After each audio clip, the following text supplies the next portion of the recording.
따라해 주시기를 바랍니다. 유다야, 너는 형제의 찬송이 될지라. 다시 한번, 유다야, 너는 형제의 찬송이 될지라.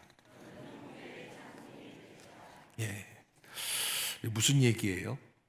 유다가 복을 받는다는 거예요. 이거 복을 어떻게 받는가? 여러분, 제가 이렇게 그런 얘기에 대해서 여러 번 설교를 하는 스타일이 아니기 때문에 오늘 축복에 대한 이야기를 좀 하려고 하는데, 여러분들이 좀 귀담아 들으시고, 축복이라는 것을 우리가 어떻게 받을 수 있을까? 참고로 구원은 믿음으로 받습니다. 믿음으로 받는다는 것은 우리의 노력으로 받는 게 아니라 하나님의 은혜로 우리가 구원을 받는다. 아멘. 그러기에 내 노력이 아니라 하나님의 은혜예요. 예수 그리스도를 내 마음에 영접하면 구원 얻는, 하나님 나라에 이르는 영적인 구원의 역사를 체험하게 되는데, 육적으로 이 땅에 살아갈 때 축복은 믿음으로만 이루어지지 않습니다. 그래서 가장 중요한 것이 어제까지, 오늘까지 내가 어떻게 살았느냐, 그리고 내일 어떻게 되느냐, 오늘 살아간 날의 결과가 내일의 축복이에요. 그래서 오늘을 나는 어떻게 살아야 할까? 뿌린 대로 거두는 것이 인생의 법칙이죠. 그것을 우리가 잘 알고 내가 어떻게 심고 어떻게 뿌려야 되겠습니까? 저는 요즘 이제 엄마들, 젊은 엄마들 이제 상담을 하거나 그럴 때 보면은, 물론 마음이 아프니까, 조급하니까 그럴 수 있는데, 그런 엄마들 얘기할 때 보면 이런 얘기를 해요. 목사님, 미칠 것 같아요. 요즘 미친다는 얘기를 너무 많이 들어요. 또 청년들도 웬만하면 더워 미치겠네.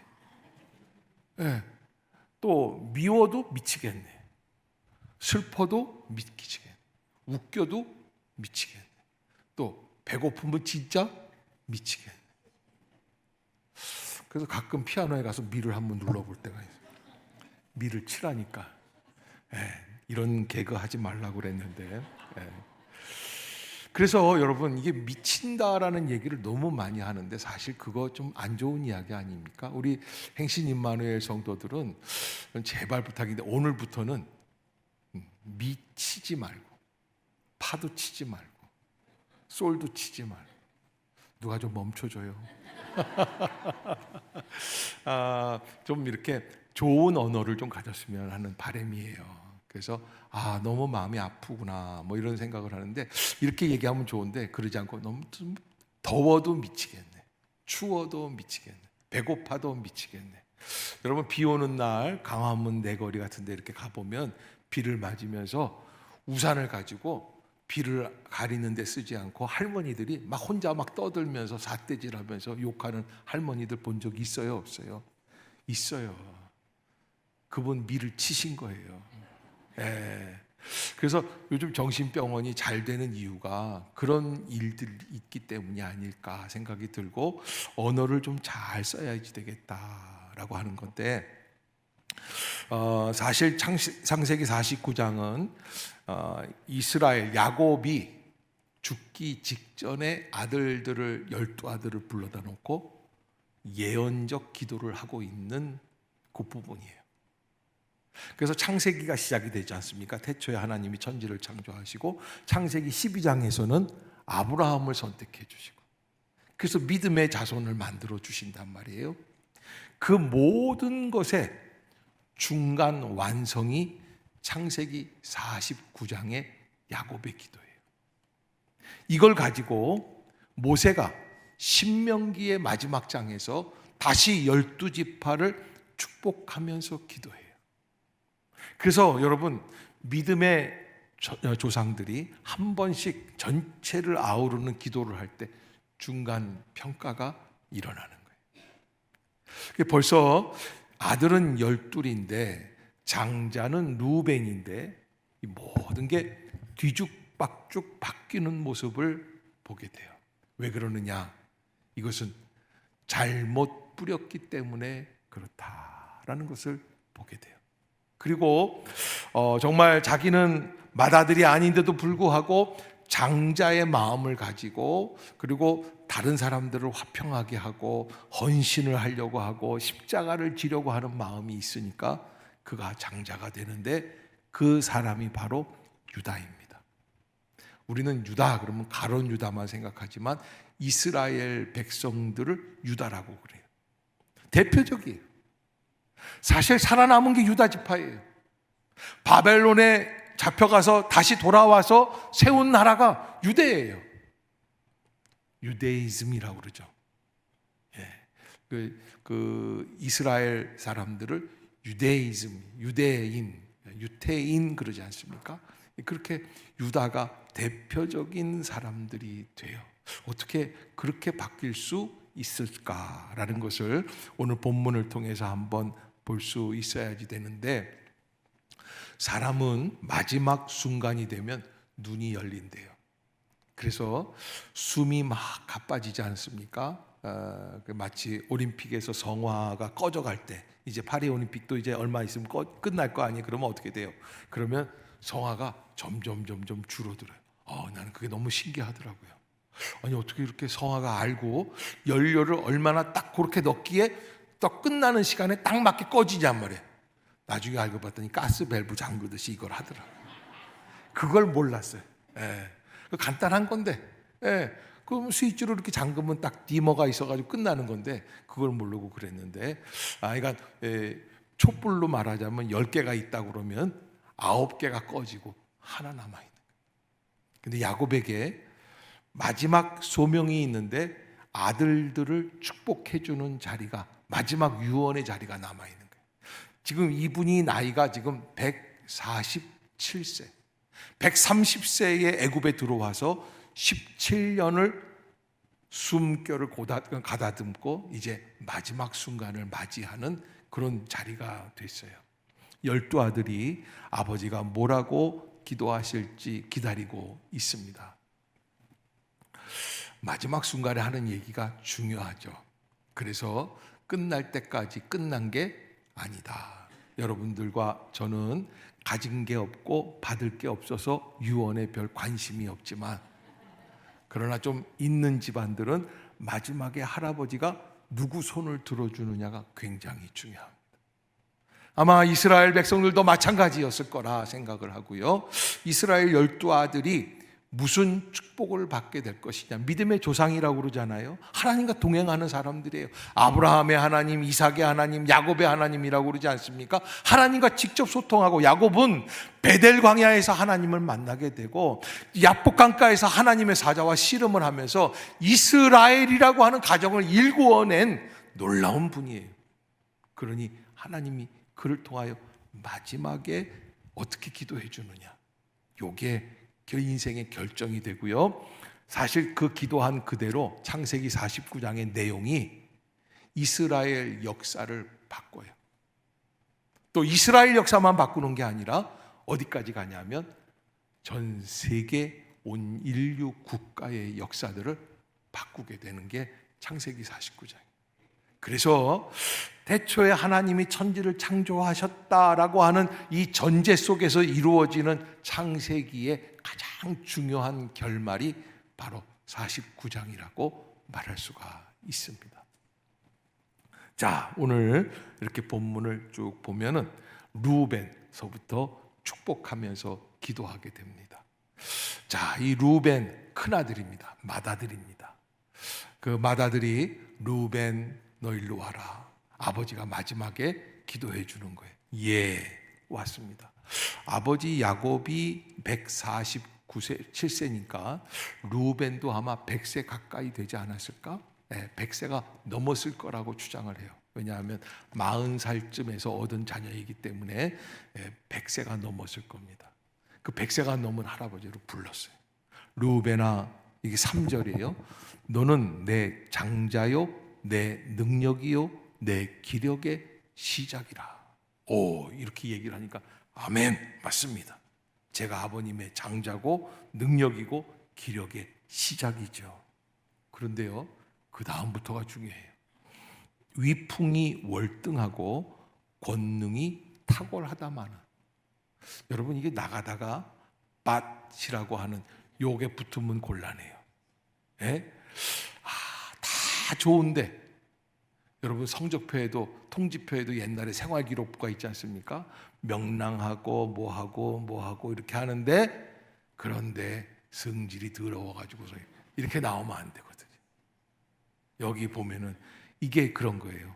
위풍이 월등하고 권능이 탁월하다마는 키가 185, 풍채가 있고 얼굴도 잘생기고 행동도 좋고 머리도 좋고 지혜가 있고 누가 봐도 장수와 같은 사람, 맏아들, 처음 나온 아들. 그런데 위풍이 당당하고 권능이 탁월한 것까지는 좋았는데 속 내용이 문제입니다. 4절을 한번 같이 읽어봅시다. 시작.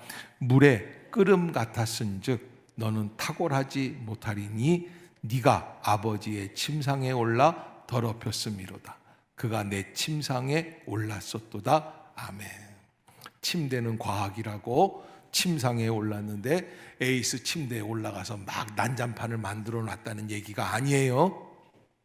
아버지의 첩이 있어요. 빌하라라고 하는 제일 어린 첩하고 눈이 맞았어요. 말도 안 되는 상황이. 우리는 그런 거 신경 쓸 필요도 없는데 그게 유목민들에게는 그런 죄악들이 있는 거예요. 그래서 그가 아버지의 첩과 바람이 납니다. 그런데 시기가 중요합니다. 창세기 35장에 보면은 마지막 아들 베냐민이라고 하는 막내 아들을 낳다가 엄마 라헬이 죽습니다. 아버지의 두 번째 부인이 죽어요. 그 죽는 순간에, 그 어려운 순간 집이 상중입니다. 그런데 루벤은 누구와 눈이 맞습니까? 아버지의 첫 네 번째 부인 빌하 눈이 맞아서 잘못된 일을 하게 됩니다. 이게 비극이에요. 왜 그러느냐? 물이 끓은 것 같아요. 뭐가 물이 끓어요? 여러분, 어떤 엄마들 그래요. 목사님, 속이 부글부글 끓어요. 루벤 같지 않게 하옵소서. 물이 끓으면 큰일이에요. 여러분, 물이 안 끓도록, 물이 막 끓어 넘치면 가스불 꺼야 돼요, 켜야 돼요? 옆에 사람 바라보세요. 웬만하면 끓기 전에 끄세요. 왜 말들을 못하세요? 네? 또 그럴 것 같죠? 너나 잘하세요. 우리가 하나님 앞에서 어떻게 해야 되느냐? 물이 끓음 같은 마음을 버려야지 된다. 조절해야지 돼요. 100번 잘하다가 한번 확 그냥 이렇게 된다고요. 갑자기 더우니까 아니야. 네, 더우니까. 열 내는 사람들은 다 이유가 있다 없다? 있어요. 다 있습니다. 조심해야지 돼요. 특별히 교회 안에서는 더더군다나. 직장 안에서도 마찬가지죠. 예. 우리가 하나님 앞에서 가정 안에서도 마찬가지고 내가 함부로 할 수 있다고 생각하는 일들 앞에서도 우리가 물에 끓음 같은 감정을 절제할 수 있어야 돼요. 사람은요, 만만하게 보는 사람 앞에서 조심해야 됩니다. 만만하다 생각하는 게 무서운 거예요. 사실 이렇게 이 일이 있은 지가 아마 한 50년, 60년 됐다고 칩시다. 그런데 야곱은 다 기억을 하고 죽을 때 딱 얘기를 하거든요. 이 일이 이렇게 될 줄 알았으면 루벤이 그때 그 일을 했을까요? 안 했을까요? 안 하죠. 그러기에 뭔가 내가 혈기를 부리거나 뭔가 마음에 뭘 생각을 하고 잘못된 일을 하려고 할 때 그 죄에 뭘 생각해야 돼요? 결과를 생각해야 돼요. 축복이 끊어져요. 축복을 뿌린 대로, 씨앗을 심은 대로 거둘 수밖에 없기 때문에 그건 조심해야지 돼요. 그래서 내가 무엇을 심습니까? 라는 것을 되물어 볼 수 있어요. 오늘 하루 내일을 위해서 무엇을 심고 있습니까? 어떤 언어를 심습니까? 어떤 엄마들은 아이들한테 그렇게 하죠. 너 죽고 나 죽자. 굉장히 헌신적인 엄마죠. 자기도 죽으려고 그러니까. 저 같으면 너 죽고 나 살자 그럴 텐데 너 죽고 나 죽자. 자포자기예요. 완전히 그냥 다 내려놓는 거예요. 그럴 때 이게 제가 제일 싫어하는 귀신이 무슨 귀신이라고 그랬어요? 물귀신. 왜? 내가 물속에 빠져 죽었으니 너도 물속에 빠져야 된다는, 그거 안 좋은 거예요. 그러지 마세요. 우리가 하나님 앞에서 참 조심해야지 돼요. 다 잘하다가 한 번 실수할 때, 그때 어려움이 오게 되는 거죠. 자, 특별히 시므온과 레위, 창세기 36장에 디나라고 하는 어린 동생이 세겜 족속에 구경 갔다가 성추행을 당하는 걸 보고 눈이 뒤집힙니다.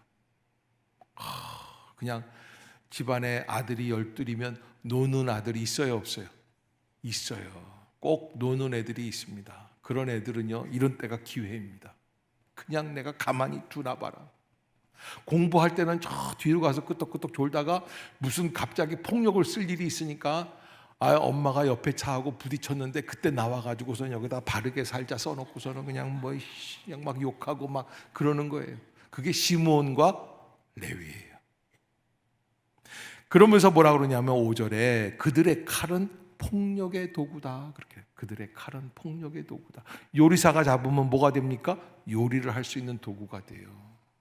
여러분, 이번에 파리에서도 펜싱을 하면서 선수들이 하얀 타이즈 같은 거 입고 칙칙칙 얼마나 멋있습니까? 그러면 그렇게 하면 뭐가 돼요? 올림픽 금메달이 나오는 거예요. 그런데 이 시몬과 레위가 잡으니까 뭐가 돼요? 세겜 족속을 가가지고 너희도 우리랑 같이 결혼을 하려면 내 동생 성추행한 건 내가 용납하겠는데 다 좋은데 할례를 행하라. 할례 받게 해놓고서는 그 날 다음 날 가가지고 수백 명 남자를 다 죽여버려요. 살육이에요. 살육. 살인이 아니라 킬링 필드를 만든 거예요. 너무너무 끔찍한 일들을 한 거예요. 그래서 뭐라 그러냐면 6절에 내호나 그들의 모의에 상관하지 말지어다. 시몬과 레위는 뭐 하는 겁니까? 요셉이 옛날에 30년 40년 전에 저 멀리서 형들한테 먹을 걸 주려고 다가오고 있을 때 시몬과 레위가 눈이 착 하더니, 윙크를 착 하더니, 야, 니들 일로 와봐. 저기 조금 오고 있는 게 누군지 보이지? 저놈을 어떻게 죽일까? 쟤 죽여야지 돼. 왜? 지 잘난 체 하잖아. 아빠한테 쟤만 사랑받잖아. 뭐 이런 식으로 사람들을 모의하는 거예요. 여러분, 이 잘못된 폭력적이고 죄악적인 역사 속에서 함께하지 말라고 하는 말씀을 오늘 야곱이 우리에게 주고 있는 거예요. 못된 짓 하는 사람들은 자꾸 사람을 모읍니다. 그 일을 조심해야지 돼요. 내 영광아 그들의 집회에 참여하지 말지어다. 그들이 무엇을 의논하든지 그거 신경 쓰지 말아라는 거예요. 그들이 그들의 분노대로 사람을 죽이고 그들의 혈기대로 소의 발목 힘줄을 끊었다. 결국에는 그들이 하고 있는 게 뭐예요? 잘못된 사람 죽이는 일이라는 거예요. 그래서 7절에 보면 끝부분에 이렇게 말을 하고 있어요. 내가 그들을 야곱 중에서 나누며. 참 이상한 게요, 가나안 정복을 하잖아요. 가나안 정복을 하면 각 지파별로 땅을 다 받습니다. 그런데 시므온은 뜨문뜨문 받아요. 왜? 이 사람들은 모아놓으면 골치 아파. 그래서 따로따로 나눠요. 새빵살이 하는 거예요. 사형제에 있는데 다 쫓겨나가가지고서 각각 쪽방에서 사는 것처럼 그렇게 사는 거예요. 시므온이 그랬어요. 그런데 네 번째 아들 유다를 야곱이 부릅니다. 8절입니다. 한번 같이 읽어봅시다. 시작. 유다야, 너는 내 형제의 찬송이 될지라. 내 손이 내 원수의 목을 잡을 것이요 내 아버지의 아들들이 내 앞에서 절하리로다. 아멘. 갑자기 루벤한테 했어야 될 장자의 축복 같은 이야기가 뭐라 그러냐면 유다에게 척 임하는데, 유다야 너는 내 형제의 찬송이 될지어다. 여러분, 아들들이 한 7, 8명이 있다고 칩시다. 7남매가 쫙 있는데 저도 이모가 4이고 삼촌이 3이에요.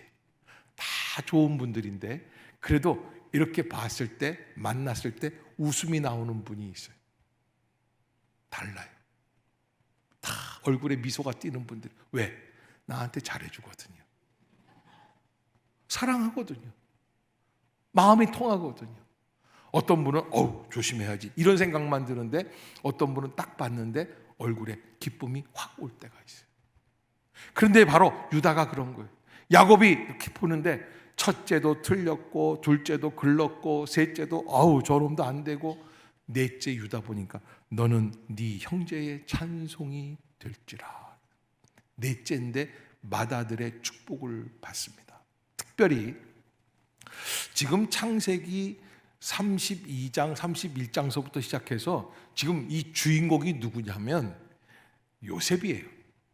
요셉이 고난을 받고, 요셉이 배신을 당하고, 요셉이 애굽에 내려가고, 요셉이 이스라엘 가족을 살리고, 요셉이 애굽을 살리고, 요셉이 총리 대신이 되고, 요셉이 아버지의 뒤를 이을 수 있는 길들을 열어주고, 세겜 땅 고센 땅에 살 수 있는 길을 열어주는 거예요. 그런데 요셉이 아니라 누가 복을 받습니까? 유다가 복을 받습니다. 요셉도 복을 받지만 유다는 특별히 무슨 복을 받냐면, 앞으로 국가를 세우면 누가 왕이 돼요? 유다가 왕이 된다. 요 얘기. 야, 놀라운 얘기 아니에요. 이게 미리 정해지는 거예요. 어떻게 해서 그렇게 되느냐라는 것을 우리가 한번 생각해 봐야 합니다. 그냥 이루어지는 게 아닙니다. 사실 여러분 참 오묘한 게, 창세기 49장을 쭉 읽다 보면은 마지막 부분에 뭐라고 그러냐면, 야곱이 이렇게 얘기를 해요. 내가 죽는다. 내가 죽었다. 죽는데 29절을 한번 볼까요? 창세기 49장 29절을 보면, 그가 그들에게 명하여 이르되 내가 내 조상들에게로 돌아가리니 나를 햇사람 에브론의 밭에 있는 굴에 우리 선조와 함께 장사하라 그래요. 왜 그러느냐? 그 굴은 가나안 땅 마므레 막벨라 밭에 있는 것인데, 아브라함이 거기에 장사되어 있고 이삭이 거기에 장사되었고 나도 글로 갈 것인데, 여러분 중요한 얘기가 있어요. 아브라함이 사라와 함께 거기에 있어요. 31절에 보면 그래요. 아브라함이 자기 부인 사라와 함께 있어요. 그리고 이삭도 그의 아내 리브가와 함께 거기 장사되어 있어요. 그래서 31절에 저는 이 글을 읽으면서요, 참 사람 참 앞길을 모른다 생각이 든. 나도 누구를 그곳에 장사하였노라? 사실 깨놓고 우리가 한번 생각해 보는데, 야곱이 평소에 레아와 라헬 중 누굴 더 이뻐했을까? 라헬을 이뻐해. 마지막 순간에 신발 갈아 신는 거예요. 왜 그럴까요? 왜 그럴까? 여러분 얼굴 표정이 더운데 빨리 끝냅시다. 자꾸 묻지 말고. 왜 그럴까? 여러분, 하나님이 어떻게 역사해 주시는지에 대한 섭리를 깨닫는 거예요. 내가 가야 할 곳이 어디예요? 아브라함이 막벨라 굴 앞에 헤브론 땅에 사놓은 그 굴에 내가 들어가야겠구나. 거기에 내가 몇십 년 전에 레아를 거기에다가 모셔놨어요. 나도 그 여자 옆에, 왜냐하면 아들들이 묻거든요. 라헬 옆에 묻을까요? 레아 옆에 묻을까요? 레아 옆에 묻어라. 정부인, 첫 번째 부인. 사람은요, 어떤 것을 마지막에 선택하느냐, 하나님의 섭리를 깨닫는 거예요, 야곱이. 그리고 더 이상 자기의 육적인 마음으로 라헬을 더 사랑하려는 게 아니라 어떻게 해요? 원칙을 생각하고 레아에게로 돌아가는 거예요. 물론 라헬은 하늘나라에서 땅을 치며 통곡하겠죠. 저런 인간이 다 있나? 그러나 어쩔 수 없어요. 하나님의 원칙을 이해하고 그곳으로 가는 거예요. 야곱은 평생 레아보다 라헬이었어요. 왜? 라헬이 훨씬 예뻤어요. 훨씬 똑똑했어요. 훨씬 지혜로웠어요. 하는 일이 달라요. 그런데요, 여러분, 요셉의 엄마가 누군 줄 아세요? 라헬이에요. 그러면 지금 요셉이 다 잡고 있어요. 그럼 누구 옆으로 간다고 그래야 되겠어요? 그런데 안 그래요. 레아 옆으로 간다고 그래요. 그러니까 달라요. 그냥 아무렇게나 얘기하는 게 아니에요. 오늘 본문에서도 유다가 그런 찬송이 될지라라고 하는 축복을 받는 이유가 있습니다. 몇 가지로 정리를 해보면, 첫째, 유다는 어려운 일에 발벗고 나서서 어려운 일을 극복하려고 노력을 합니다. 자기의 형제 루벤과 시므온과 레위가 자기 동생 야곱을 죽이려고 하는데, 그때 척 나서서 그 상황을 반전을 시키는데, 이 아이를 죽이는 것이 우리에게 무슨 유익이 있겠는가? 이 아이를 차라리 돈 받고 애굽에다가 노예로 팔아버리자. 죽음을 막아요. 형제끼리 죽여서는 안 된다는 사실을 막습니다. 그렇게 이야기를 하면서 풀어나가는데, 나중에 이 요셉이 자기 형들이 자기를 팔았다라는 것을 생각하면서 베냐민을 데리고 오지 않으면 쌀을 못 주겠다고 얘기를 했거든요. 그때 아버지가 베냐민은 도저히 못 데리고 간다. 왜? 얘는 내 막내인데 얘마저 죽일 수는 없다. 왜 애굽에서 얘를 찾느냐? 뭐 이런 이야기들이 창세기 47장, 46장에 다 있습니다. 그때 유다가 아버지가 너무 만류하는데 아버지를 설득하러 나서는 게 유다예요. 아버지, 자기 아들을 데리고 와요. 이 아이를 데리고 있다가 내가 만약에 베냐민을 데리고 오지 못하면 얘를 죽이세요. 데리고 올지 못 올지 알아요? 몰라요? 몰라요. 유다는 가정을 위해서 자기 아이를 희생할 수 있는 각오가 있는 사람. 근데 너 뜻하지 않게 애굽에 내려가서 요셉의 그 미리 짜놓은 계략 때문에 베냐민이 죽게 돼 있어요. 요셉이 그러는 거예요. 다 괜찮다는 거예요. 그리고 저 베냐민만 죽이면 된다는 거예요. 왜? 일부러 형들이 베냐민을 어떻게 대하느냐 보려고 하는 얘기예요.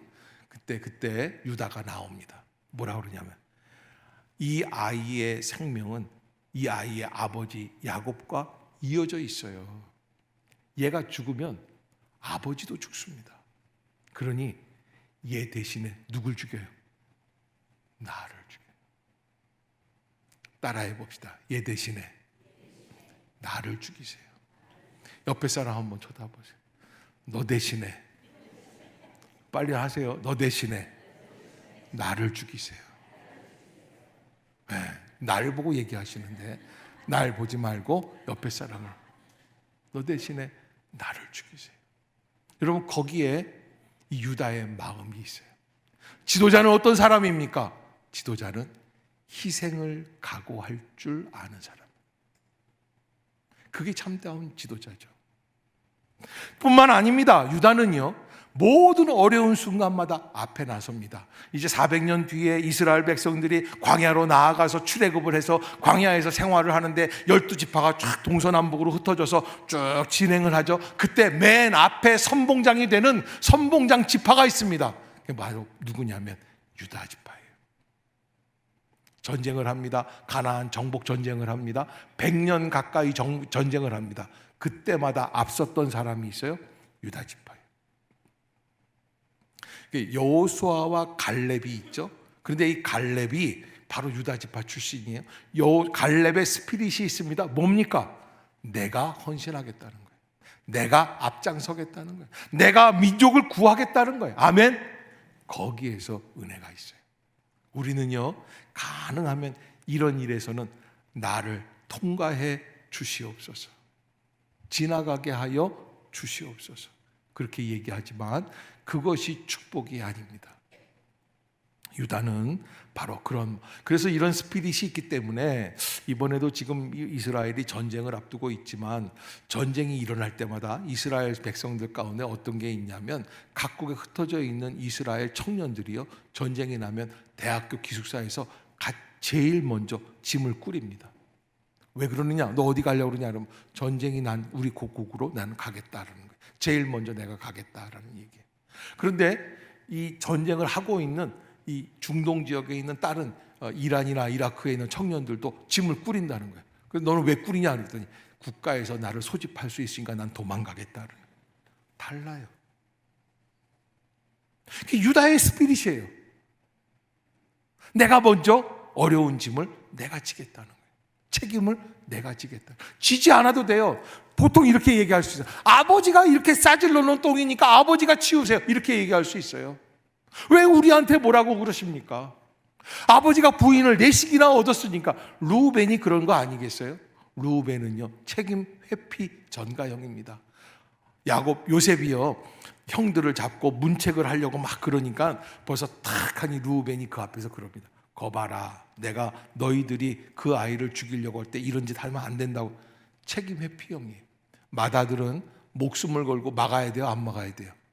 막아야 되는 거예요. 핑계 대지 마요. 김건모가 불렀나요? 그래서 여러분, 유다는 정정당당하게 그것을 감당하려고 노력을 하는 거예요. 그러면서 그가 하나님 앞에서 그 길을 걸어가는 모습을 보게 됩니다. 전쟁터에서도 100년 동안 유다 지파가, 사사기 1장에 보면은 누가 먼저 올라가리까? 유다가 먼저 올라가라고 하나님이 지정해 주세요. 유다는 그 말에 아멘 합니다. 어떻게 하든지. 자, 이제 다음 주까지는 식당 운영을 그만두고 그 다음 주 며칠이에요? 18일, 20 며칠이지? 23일인가? 예, 첫 주 이제 딱 모인단 말이에요. 그때 몇녀 정도 애가 앞장섰으면 좋겠어요. 다보라는 쟤부터요. 그런 일에는 앞장서기 싫은 거예요. 그때 유다 지파의 은혜가, 축복이 들어갈 수 있는 DNA가 있는 사람들이 주여 나를 써주시옵소서. 내가 선봉장이 되겠나이다. 아멘이 아무도. 그 23일인가 24일 날 설거지할 때 성가대가 한번 선봉장이 돼보든지. 예, 맨날 찬양만 하는데 예, 찬양과 더불어서 설거지도 한번 선봉장이 되어서. 예.